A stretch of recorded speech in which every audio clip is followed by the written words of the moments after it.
Hi hello friends, இன்றைக்கி வந்து beetroot chutney எப்படி பண்ணலான்னு பார்க்கலாம். ஒரு 3 பீட்ரூட் எடுத்திருக்கேன். அதுக்கப்புறம் ஒரு ஸ்டவ் ஆன் பண்ணிவிட்டு ஒரு பேனில் கொஞ்சமாக ஆயில் விட்டுட்டு உளுத்தம்பருப்பு, கடலைப்பருப்பு ஒரு ஸ்பூன் போட்டுக்கோங்க.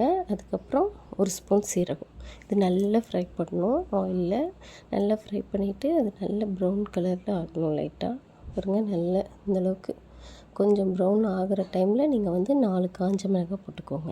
பாருங்கள், நல்லா கிளறி வச்சுட்டே இருங்க.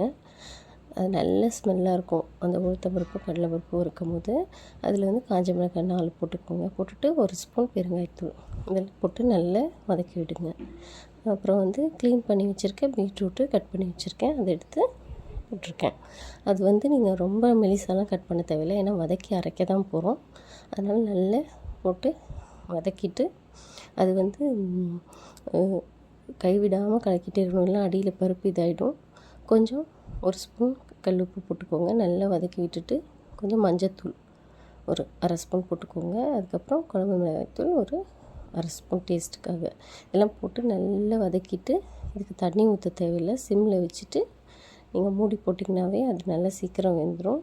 ஒரு 5 மினிட்ஸில் நீங்கள் எடுத்து திறந்து பார்த்து எல்லாம் கிளறி விட்டுட்டே இருங்க. பாருங்கள், நல்லா வதக்கி விட்டுடணும். அந்த மசாலா வந்து நல்லா எல்லா இடத்துலையும் படுற மாதிரி, அந்த குழம்பு மிளகாய்த்தூளும் மஞ்சத்தூளும் படுற மாதிரி நல்லா வதக்கி விட்டுட்டு சிம்மில் வச்சு மூடி வச்சுருங்க. ஒரு 5 மினிட்ஸ் கழித்து கொஞ்சமாக ஒரு சின்ன நெல்லிக்காய் சைஸ் புளி போட்டுக்கோங்க. போட்டுட்டு நல்லா வதக்கி விட்டுட்டு ஆஃப் பண்ணிடுங்க. ஆஃப் பண்ணிவிட்டு மிக்சியில் ஆறினோடனே போட்டு எடுத்துட்டிங்கன்னா டிஃபனுக்கு வந்து ரொம்பவே சூப்பராக இருக்கும். இட்லி தோசைக்கு ரொம்பவே நல்லாயிருக்கும். தண்ணி ஊற்றாமல் அரைச்சிக்கோங்க. தேங்க்ஸ் ஃபார் வாட்சிங்.